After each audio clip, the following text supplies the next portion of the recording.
Bonjour, ici Lucie d'actualité-dvd.com et aujourd'hui je vais vous parler du DVD Flight of the Conchord, The Complete Collection, réalisé en 2010, mettant en vedette Jermaine Clement et Bret McKenzie, distribué par Warner Brothers. The Flight of the Conchord est un groupe de musique néo-zélandais incluant deux membres, Jermaine et Bret. Les deux musiciens sont nouvellement arrivés à New York où ils entament leur carrière aux États-Unis. Deux mots me viennent à l'esprit en pensant à cette savoureuse série, talent et original. Le talent va non seulement aux deux comédiens musiciens qui sont très doués lorsqu'ils chantent leurs chansons, mais aussi à ceux qui ont conçu les décors, les montages des scènes et les mini-vidéoclips dans chaque émission. Original parce que c'est ça du début à la fin. Du jamais vu et j'arriverai même pas à bien expliquer ce que c'est que cette série-là. J'ai l'impression qu'avec une fourchette, une boîte à souliers et de la soie dentaire, ces deux joyeux lurons pourraient faire une chanson, y ajouter de la musique, parler naïvement quelques minutes et on aurait une émission complète. Ça semble un peu ridicule, ce l'est, mais c'est surtout brillant et rafraîchissant. La série est très artistique dans tous ses aspects.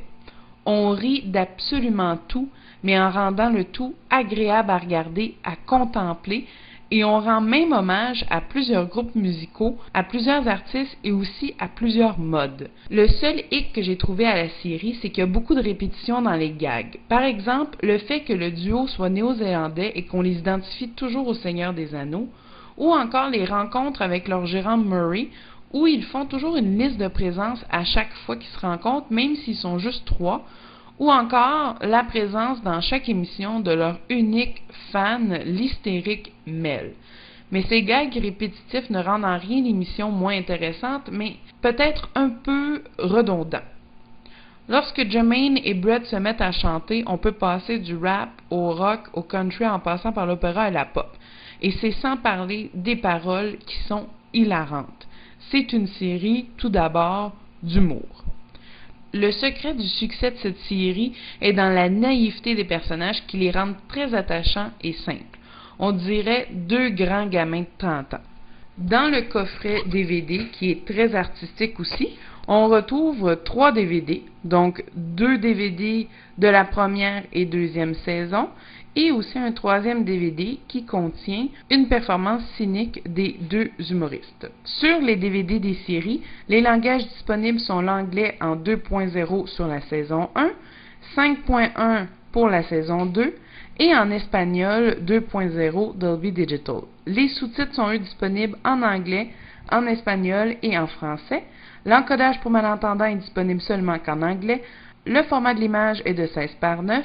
La série a une durée d'environ 690 minutes.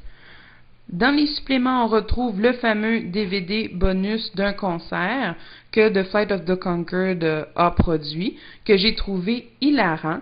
Donc le duo a définitivement une chimie très forte sur scène, qu'on retrouve aussi dans la série télé, mais qui est peut-être un peu moins improvisé que ce concert-là. Donc le DVD, évidemment, est disponible seulement qu'en anglais.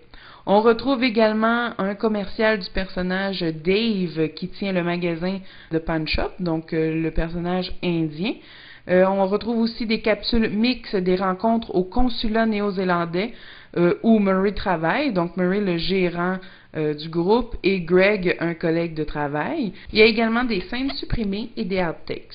En conclusion, j'ai aimé cette série, j'ai particulièrement aimé le côté artistique de l'émission, ce petit quelque chose de rafraîchissant qui rendait le tout très différent, et j'ai aussi beaucoup aimé le DVD bonus de la performance sur scène de The Flight of the Conchord.